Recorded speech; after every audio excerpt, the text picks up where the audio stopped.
Just picked up a new Apple TV4, the latest one that just came out today.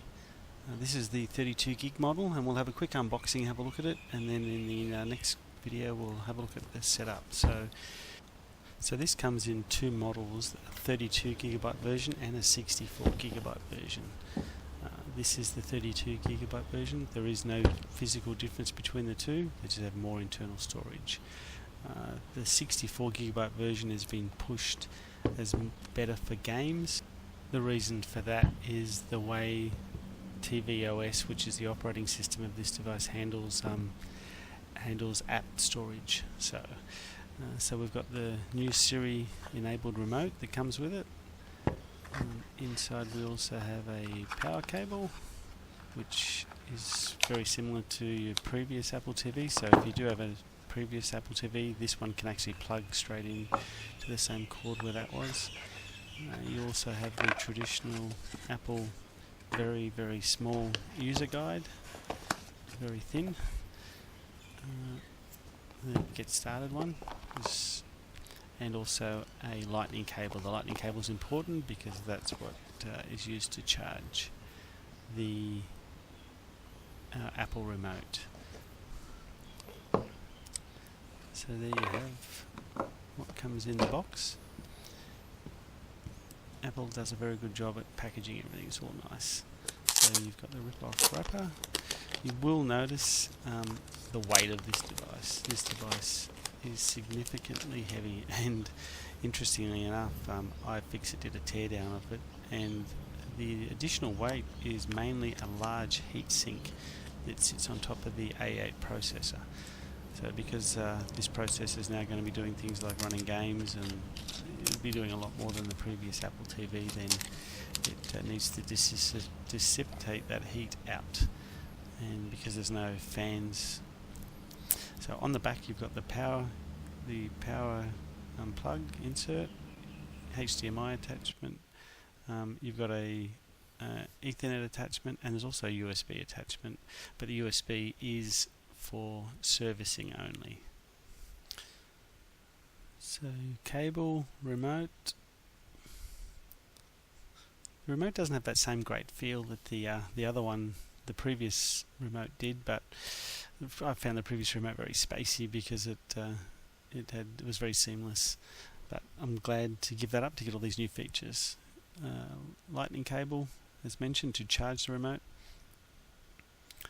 and it fits snugly in there.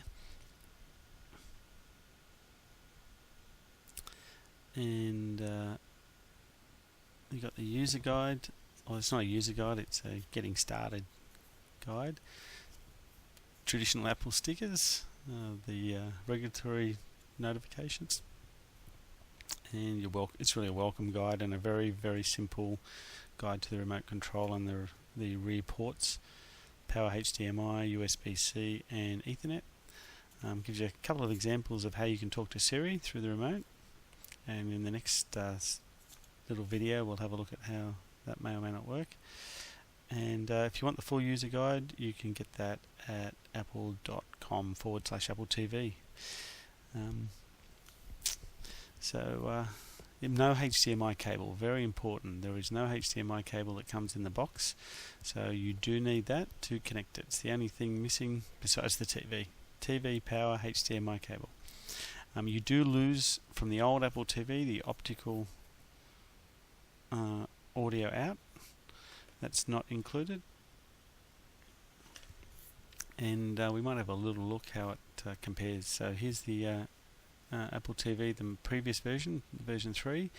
The footprint's the same, the height's different, and the weight is significantly different. So it's almost double in height, but that height, sorry, the weight, I beg your pardon, is significant for such a little device. So in the next video we might have a quick look at what setup's like, and what I'm going to do is I'm just basically going to plug the new TV into the old TV's connections. So HDMI and the power straight into the back, and it'll be up and running. But just before we do that, we might just have a quick look at the remote. Just see the buttons on the remote are you've got the top surface of it, which is a trackpad, clickable trackpad. You've got volume buttons up and down. You've got microphone button, pause and play button, menu button, and home screen button. So it's a nice little finish, nice little product.